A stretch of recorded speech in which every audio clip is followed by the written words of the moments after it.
Bom dia, queridos. Espero que vocês tenham passado uma ótima semana. Eu acho que as coisas estão acontecendo de uma maneira bem legal. Estou super orgulhoso de vocês. Vocês vêm me procurando bastante para a gente discutir questões teóricas, conceituais, exercícios. E não pode ser de outra maneira, né, queridos?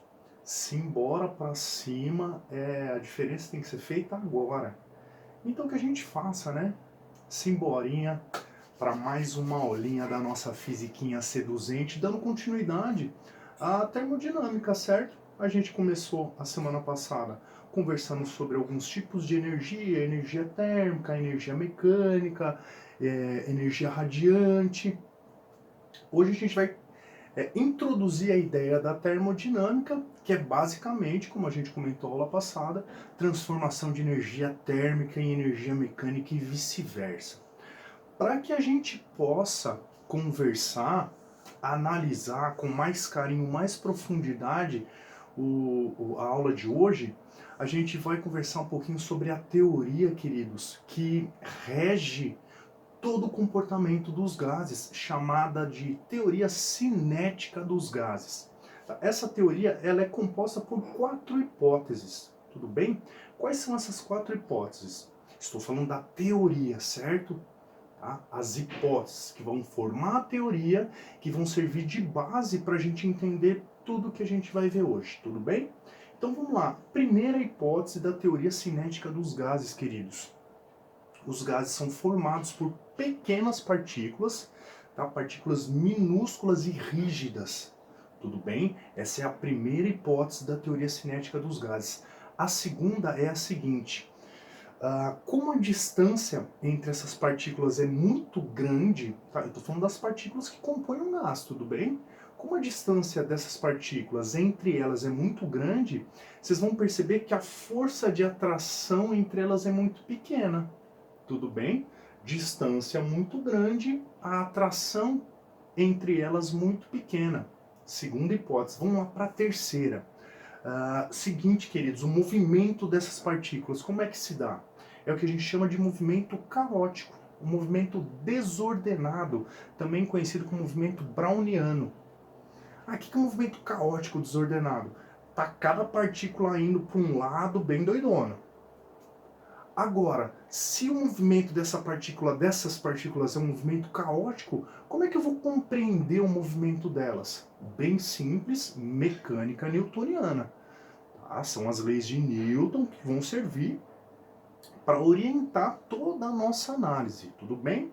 E a última hipótese, queridos, é em relação ao tipo de colisão que ocorre nessas partículas. Então, na verdade, ocorrem dois tipos de colisões, tá? As colisões entre as partículas que estão em movimento, né? Nesse movimento caótico, a gente não sabe exatamente como ele se dá, e as colisões entre partículas e o recipiente, certo? Onde o gás vai estar contido. Tá? Que tipo de colisão que ocorre segundo a hipótese da teoria cinética dos gases, queridos? Vocês lembram dos tipos de colisões? A que ocorre nesse caso é aquela colisão que a gente chama de perfeitamente elástica. Por que perfeitamente elástica? Porque não vai ter perda de energia cinética tanto nas colisões partícula com partícula como partícula com recipiente. Tudo bem? Ficou claro essas 4 hipóteses? Pois bem, queridos, agora vem para cá para a gente conversar um pouquinho sobre as variáveis que a gente precisa entender para caracterizar um gás, para entender o estado dele, tá? São 4, na verdade vocês já conhecem, a gente só vai relembrar um pouquinho, tudo bem? Pressão. O que é a pressão do gás, queridos? Como é que a gente entende a pressão de um gás? Bem simples. O gás não é composto por partículas em movimento, pelo que eu acabei de falar? Né? As colisões no recipiente dessas partículas com o recipiente onde o gás está é o que vai mostrar a pressão que ele exerce. Super intuitivo, não é?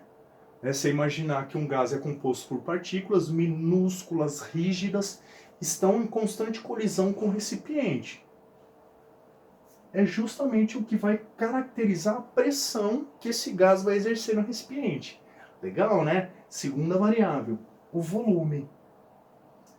O gás, fofinhos, ele tem duas características bem específicas do estado gasoso, tá? E quais são? Expansibilidade e compressibilidade. O gás é doidão, queridos. Se você der um recipiente pequenininho para ele preenche todo esse recipiente. Se você fornecer um recipiente gigantesco para ele vai ocupar todo o recipiente, porque ele tem facilidade em se expandir. Tudo bem, queridos? Da mesma forma que se consegue comprimir esse gás, qualquer gás. É uma característica bem peculiar de qualquer gás, tudo bem? Então o volume fica fácil a gente entender, né? Você dá o recipiente para o gás ocupa todo o volume que você der para ele. Tudo bem? Conversamos sobre pressão, volume, temperatura. Temperatura está mais fácil, porque a gente já vem conversando, né? Temperatura, o que é? É aquela grandeza que mede a energia cinética média das partículas. Tá? Em poucas palavras, agitação molecular. Lembrando que a energia cinética é a energia relacionada a quê? Ao movimento. Tudo bem? E aqui o N, o número de mols, certo? Que é a grandeza que mede a quantidade no estado gasoso, certo? É a grandeza que mede a quantidade de uma substância no estado gasoso. Ficou claro essas quatro grandezas, queridos? Belezinha? Agora vamos lá. O que eu estou propondo aqui? Eu tenho um gás, eu coloquei aqui as quatro variáveis que possibilitam a gente compreender o estado desse gás. N0, T0, V0 e P0, tá? Pressão inicial, volume inicial, temperatura inicial, número inicial de mols. Queridos, quando ocorre uma transformação, o que é uma transformação? Você está mudando o valor dessas variáveis aqui. Concorda comigo que conforme você vai variando pressão, volume, temperatura, você vai ter um novo estado do gás? Certo? Percebam que eu continuo falando nas quatro variáveis, porém agora com valores diferentes, já que ocorreu uma transformação. Tudo bem? Daqui a pouquinho a gente volta nessa ideia de transformação para conversar sobre a grande lei que vai ajudar a gente na maioria esmagadora dos exercícios, tudo bem? Então vamos lá, queridos. Antes da gente conversar sobre essa leizona geral, vamos falar sobre a equação de Clapeyron. O Clapeyron, queridos, ele teve uma grande sacada. Que sacada que foi essa? Dá uma olhada.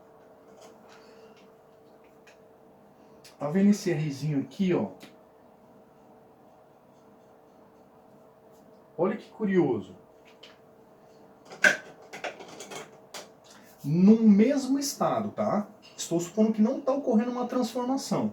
Eu estou olhando para um mesmo estado. Pode ser o final, se eu quiser. Tá? Mas o mesmo estado, tá? Os mesmos valores de pressão, volume, temperatura e número de mols. No mesmo estado, se você dividir pressão por volume,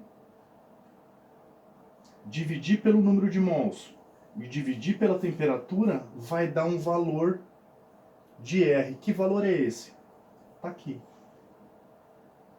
Ah, mas e aí se ocorrer uma transformação, tá? Eu fiz essa continha com pressão inicial, volume inicial, temperatura inicial e número inicial de mols. Deu esse valor aqui. 8,31 joules dividido por mol vezes Kelvin, ou 0,082 atm vezes litro dividido por mol por Kelvin. Ah, mas é uma constante? Por que dá valores diferentes? Porque eu estou trabalhando com unidades diferentes. Tudo bem? Então, ó, usualmente, se eu trabalhar pressão em atm e volume em litro, vou encontrar esse valor. Então, olha aqui, ó, atm vezes litro. Se eu trabalhar no sistema internacional de unidades, Joule, mol, Kelvin, eu vou encontrar esse valor.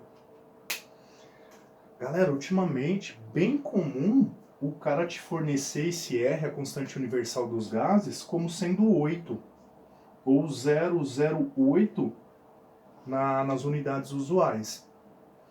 Tá? Porém, você tem que ter a garantia que o cara tá te fornecendo esse valor. Não vai pegar e ficar colocando todas as continhas que você vai fazer como um 8. Tudo bem? É como o π. Olha, utilize o π como 3. É bem comum na FUVEST, Unicamp. Utilize o valor 10 como π ao quadrado. Tudo bem? Tá? Só faça esse tipo de coisa se no enunciado o cara te fornecer esse dado, beleza? Se não, é isso aqui mesmo. Ah, então preciso decorar? Não precisa não. O cara vai ter que te dar esse valor. Belezinha? Então olha só, queridos, vamos propor uma transformação. Tá? Mudei pressão, mudei tudo. Mudei tudo. Número de mols, temperatura, volume, pressão. Cheguei num estado diferente, certo? Um estado final. E aí eu fui lá e fiz a continha. P vezes V dividido pelo número de mols dividido por temperatura. Deu o mesmo valor. Olha que sacada do Clapeyron. Então percebam, queridos, que no mesmo estado, se você fizer essa continha, esse R sempre vai dar o mesmo valor. Tudo bem? Bem importante para a gente essa equação. Belezinha? Agora vamos lá, queridos. De que forma, se isso aqui ele serve para a gente analisar o mesmo estado do gás, como que eu faço para relacionar os dois estados após a transformação? Tá aqui, ó.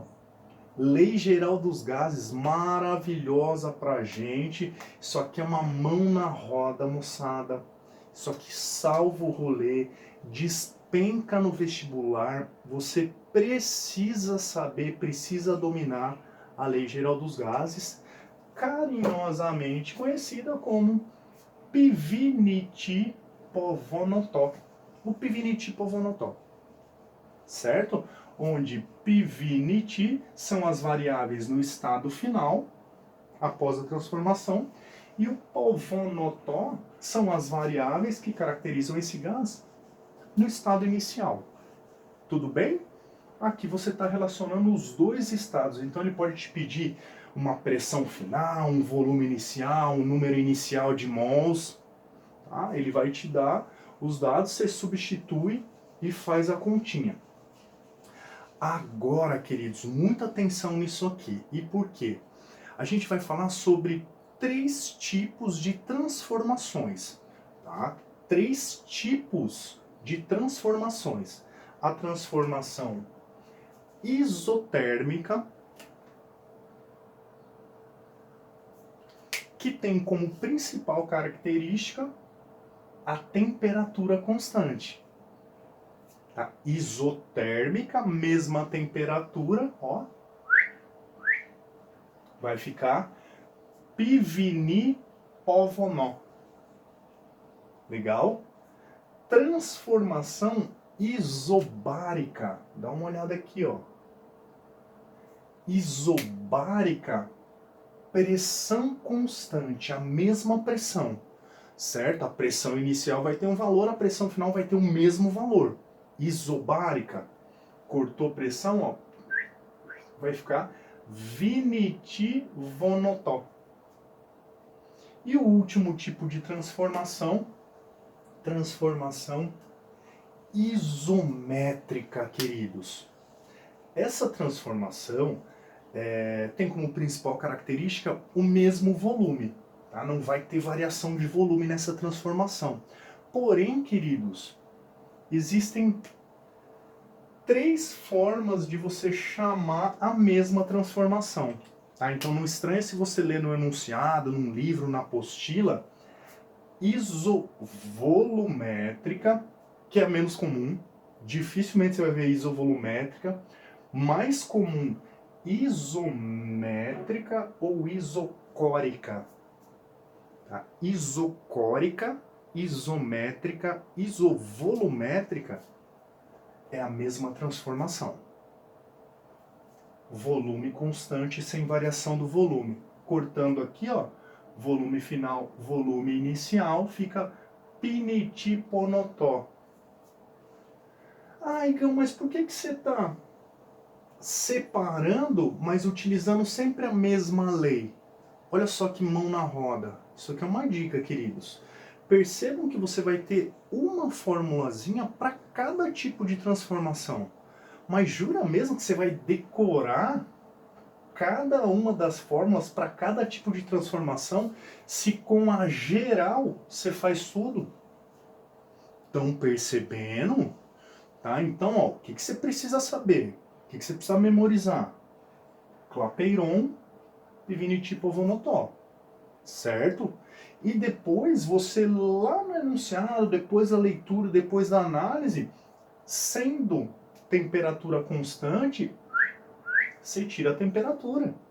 Vai ficar muito mais fácil, tranquilo.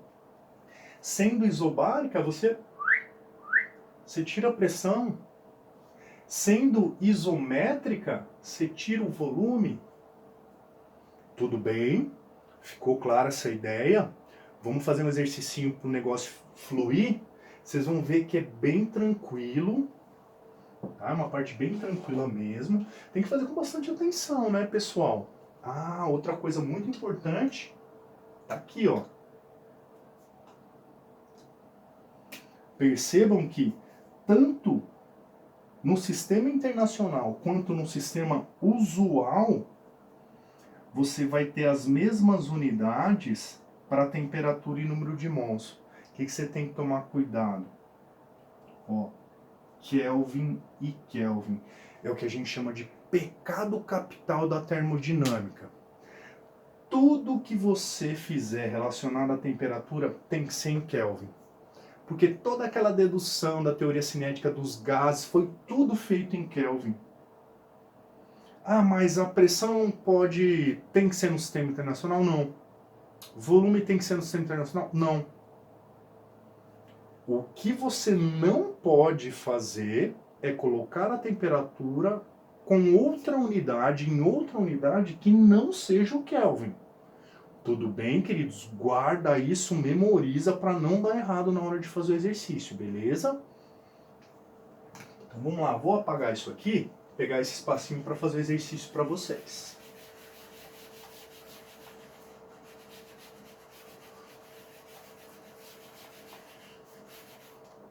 Passar um paninho para o negócio ficar melhorzinho.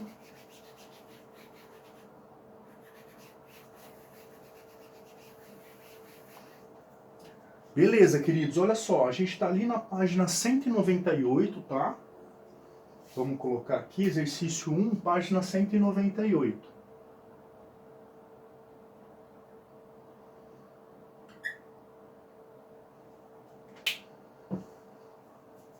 Acompanhe a leitura comigo.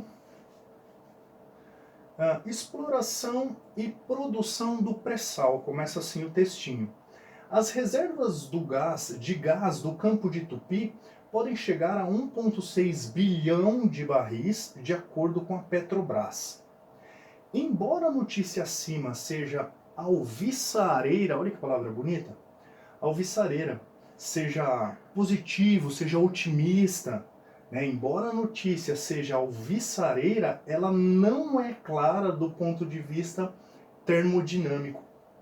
Isso porque não são fornecidos os valores da pressão e da temperatura para os quais é calculado o volume do gás. Admita que um volume desse gás é coletado no pré-sal a uma temperatura de 57 graus Celsius e a uma pressão de 275 atm, e que esta quantidade de gás é liberada ao nível do mar a uma temperatura de 27 graus Celsius. Pode-se afirmar que, para calcular o volume de gás liberado ao nível do mar, deve-se multiplicar o volume inicial do gás coletado pelo valor. Queridos, olha só, está te dando pressão final inicial, lembrando, né, que a pressão ao nível do mar, 1 atm. Ele te deu temperatura inicial 27 graus Celsius, te deu temperatura final 57 graus Celsius, legal. E beleza, não deu número de mols. Queridos, extremamente comum você não precisar utilizar o número de mols. São raros exercícios onde você vai precisar mexer no número de mols. Qual é o tipo de informação que vai me dar o indício, né, que vai me mostrar que o número de mols está mudando? Se você retirar gás, se você colocar gás. Por quê? Porque o número de mols, ele não representa a quantidade da substância no estado gasoso. Então, se não vazar gás, se não colocar gás lá dentro, não está mudando. Legal? Então, nesse caso, olha que interessante. Aqui, eu já não preciso mexer no número de mols. Percebam que a leitura, a interpretação, ela é determinante, né, moçada? Tá? Principalmente nessa parte. Tá? Então, grifa com carinho as informações, para você não se confundir. Então, o que ele quer basicamente? Ele quer uma relação entre o volume inicial e o volume final. Não é? Olha só a pergunta dele. Vamos ler de novo. Pode-se afirmar que para calcular o volume de gás liberado ao nível do mar, deve-se multiplicar o volume inicial de gás pelo fator, certo? Ele quer uma relação entre o volume inicial e o volume final. Tudo bem? Vamos notar os valores que ele deu pra gente? Olha só. Pressão inicial ao nível do mar, né? 1 atm. Pressão inicial 1 atm. Pressão final 275 atm. Ele deu a temperatura final pra gente, 57 graus Celsius. E a temperatura inicial, 27 graus Celsius. Pecado capital da termodinâmica, né, queridos? Não vai jogar em graus Celsius que dá muito errado. Como é que a gente transforma? Felizmente é super fácil, né? Tranquilinho. Acrescentou 273. Ficou maravilhoso, certo? Então aqui vai dar 330. E aqui vai dar 300. Legal, moçada. Então, ó, vamos isolar o V0 já aqui, para ficar bonitão pra gente. Ó, vou pegar a temperatura inicial, passar multiplicando, e essa pressão inicial dividindo. Olha como vai ficar. Pressão final vezes a temperatura inicial dividido por P0 vezes a temperatura, que é igual ao volume inicial. Então, o volume inicial ficou aqui do lado esquerdo, a pressão final ficou aqui do lado esquerdo. Eu peguei essa temperatura inicial que estava do lado direito da igualdade, passei multiplicando. E o P0 que estava lá do lado direito multiplicando, passei dividindo. E a temperatura final ficou aqui. Legal? Vou inverter agora dos dois lados para a gente enxergar melhor. Ó, V0 vai ser igual. Vamos substituir tudo? Quanto vale a pressão final? 275. Tá? Coloquei a pressão, temperatura inicial 300 vezes V dividido pela pressão inicial 1 atm vezes a temperatura final. 330. Aqui, ó. Vamos dar uma melhorada. Vamos fazer essa continha aqui de cima, queridos. Olha só. Olha como que eu vou pensar. 200 vezes 3, 600. Legal? 75 vezes 3, vamos lá, ó. 70 vezes 3 é 210. 5 vezes 3 é 15. 210 mais 15 deu 225.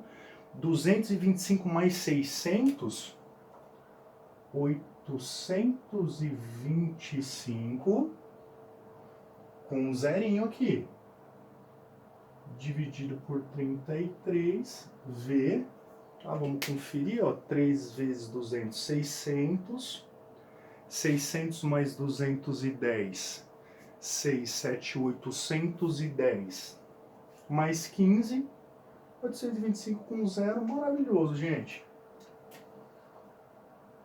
Tá, então aqui o volume inicial, acho que a gente dividir isso aí vai dar 250